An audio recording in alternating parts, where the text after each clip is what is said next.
Kasi nakita niya, maganda reputasyon ng babae po, maganda record nito.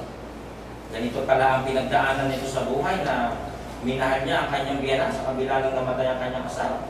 Chapter 2, verse 1 to 3. Isang araw sinabi ni Ruth kay Naomi, gusto ko po sanang pumunta sa bukid at mamulot ng mga nalaglag na uhay mula sa mga tagapag-ani sa bukid ng taong magpapahintulot sa akin. Bukid ni Boaz yun eh. Sumagot si Naomi, o sige anak, kaya umalis sila Ruth at namulot ng mga nalaglag mula sa mga tagapag-ani. Nagkakataon na doon siya namulot sa bukid ni Boaz na kamag-anak ni Elimelech. Si Boaz ay mayaman at makapangyarihan. Pag ikaw ay maraming hayop, marami kang mga bukili na inaani, marami kang tauhan. Ayun, yung pinaksa ni Brother Carl si Job. Mayaman ka ng panahon na yun. Marami kang pag-aari. Sa madaling salita, namumulot siya ng mga nalaglag na buhay. No? Siyempre, kung ikaw ay nasa isang kumpanya, kilala mo yung mga tauhan mo. Kapansin-pansin na merong biglang isang dumating dito na mamumulot na hindi ko kilala. Kaya siya napuna. Ano? Ang sipag niya, di ba? Inisip niya agad yung kakainin nilang dalawa ng kanyang biyanan. Ano ibig sabihin ng mamulot? Kaugalian ng mga Israelita ang mag-iwan ng mga uhay para pulutin ng mga mahihirap, biyuda o dayuhan. Sa amin ganun din kasi sa Bulacan, pag ikaw ay gumapas ng palay, huwag mong gagapasin lahat. Halimbawa, ito, lahat. Isang bungkos na ganyan. Kakalitin mo gano'n, mag-iiwan ka ng konti. Ano naman ang layunin? Bakit namin iniiwanan? Kasi yun yung magsisilbing parang susunod na sisibol na palay. Yun yung pinupulot nila na yung naiwan. Naging kaugalian daw ito sa Israel na huwag nilang uubusin para naman may pakinabang yung iba. Sino? Yung mahihirap, yung biyuda o dayuhan. Biyuda si Ruth, biyuda si Naomi, kaya pwede silang mamulot. May talata ito sa Leviticus 19:9. At pagkagagapas kayo ng mga uhay sa inyong lupain, sabi ng Diyos, huwag ninyong pakagagapasin ang mga sulok ng inyong bukid. Kasi huwag niyo sasairin. Huwag ninyong pamulutan ang inyong lupang ginapasan. Bakit? 19:10. Huwag ninyong sisimutin ang inyong ubasan. Huwag ninyong pupulutin ang mga bungang nahulog sa inyong ubasan. Para saan yun? Sa dukha, sa taga-ibang bayan. Pababayaan ninyo, ako ang Panginoon ninyong Diyos. Laging sinasabi yung salita sa huli na ako ang Panginoon ninyong Diyos. Ibig sabihin, ako yung nag-utos, ako yung may authority nito, sundin niyo. So, ganun ang ginagawa nila, kaya namumulot ng uhay. 2:4. Habang nandun si Ruth ay dumating si Boaz mula sa Bethlehem at binati ang mga tagapag-ani. So may ginawa ang Panginoon, sumagot ang mga tagapag-ani, pagpalain gawa kayo ng Panginoon. 2:10. Nagpatira pa si Ruth sa harapan ni Boaz bilang paggana ang sinabi, bakit napakabuti niyo po sa akin, gayong isang dayuhan lang ako? Kasi pinayagan niya, di ba? Pwede niya sabihin, ay, taga-saan ka? Wala kang uniform, lahat dito naka-white, ba't ikaw nakapula? Di ba? Pwede ka na? Nakikita mo yan, kasi ikaw nang may-ari niyang ano na yan, field na yan. So, napakabuti daw niya. 2:11. Sumagot si Boaz, may nagkwento sa akin ng lahat ng ginawa ko para sa biyanan ng babae. Mula pa nung namatay ang asawa mo, iniwan mo raw ang iyong ama at ina at ang bayang sinilangan mo para manirahan kasama ng mga taong hindi mo kilala. Sino yun? Yung Israel. So, mabuting babae. Matyaga, masipag. Ano po? 2:12. Pagpalain ka naman ng Panginoon dahil sa iyong ginawa.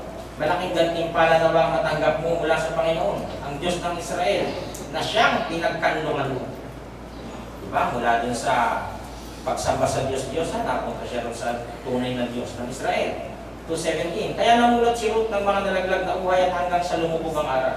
At ang mag-iisap na niya ang naipon niyang sipaday, umabot ito ng mga kalahating sako. Hindi na sila magugutom. Diba? So Ruth gathered barley there all day, and when she beat out the grain that evening, it filled an entire basket. So ito yun yung sinasabi nating barley na yan. Ano? Iba pa ba yung Quaker Oats? Ngayon ko lang naisip. Iba pa siguro yung oats, no? Ayan, no? O, ayan siya. Yan yung kinakain nila noon na haluan lang ng konting ano yung mga ulam-ulam nila, mga prutas, mga ganon, ang lalakas ng katawan. Dati ngayon, napakasasarap lahat, dali nung mamatay tao. Ruth 2:23. Kaya sumama si Ruth sa mga upusang babae ni Boaz sa pamumulan ng mga nalaglag na buhay hanggang sa matapos ang kanyang sibada at trigo at patuloy siyang nanirahan kasama ng biyanan niya. Pinaglaanan niya sila Ruth at Noemi ng pagkain nang maglaon. Napangasawa ni Ruth si Boaz at naging ninuno ni Haring David at Hesus Kristo. Ang ganda nung no? Ito yung genealogies. Nakatala sa Matthew chapter 1 verse 1:17. From Abraham to David, from David, Solomon to Jeconias, from Jeconias to Jesus. So all the generations from Abraham to David are 14 generations, and from David until the carrying away to the Babylon are 14 generations, and from the carrying away into the Babylon unto Christ are 14 generations. Tatlong tig-14 na henerasyon ang pinagdaanan. Pag sinyorkat natin, si Boaz pang 11. Ito. Ayan o. Ano po? Boaz and Ruth. Pag sinyorkat natin, ganito nangyari. Ruth married Boaz, ang naging anak si Obed. Ayan, naging anak si Jesse, naging anak si David at si Jesus Christ. Galing nung may ibig sabihin pala yun. Na hindi makita-kita ng iba kung bakit ganito ang Diyos magplano. Meron pala sa future siyang tinatarget. So ang ating Panginoong Jesus ay galing sa kanunuan niya, ang lola niya, si Ruth. Kaya ang galing ng plano ng Diyos. So ano ngayon ang life lessons from the book of Ruth? Hindi na natin kasi hanggang chapter 4 lang naman to. Tingnan natin yung lessons kasi ito yung importante. Ano ang matututunan natin kay Ruth? Handa niyang iwan ang sariling bayan at pamilya dahil mahal niya si Noemi at si Yahweh na Diyos ng asawa niya. Magaling magturo itong asawa ni Ruth kasi siguradong laging pinagmamalaki niya ang Diyos ng Israel.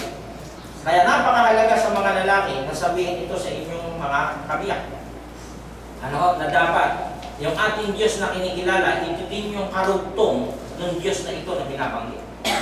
Nasa tamang iglesia tayo, nasa tamang aral tayo. Kung makikita niyo yung pag-aaral, napakabusisi.